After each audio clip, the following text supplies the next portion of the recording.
अशी चिक मोत्याची माळ होती ग 30 तोळ्याची ग, चिक मोत्याची माळ होती ग 30 तोळ्याची ग.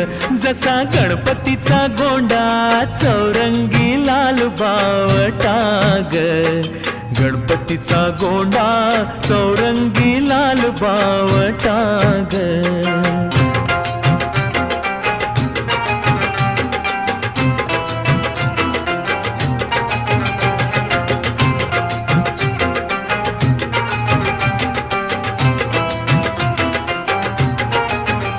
या चिक माळेला रेशमी मौचार दोराग, या चिक माळेला रेशमी मौचार दोराग.